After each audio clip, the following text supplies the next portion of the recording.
This dance starts with weight on your left. You're going to start out with a rocking chair, so rock forward on the right, rock back, then a right shuffle forward, quarter turn, bring that weight back onto your right so that you can start your weave to the right. You're going to cross over with your left foot, step beside with your right, behind with your left, out with your right.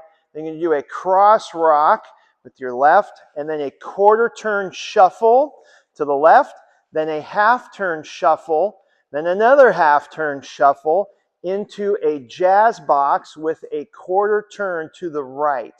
Then you're going to do a rock to the right, recover, behind side cross, rock to the left, recover, and then a coaster step on the left. End of dance, start over.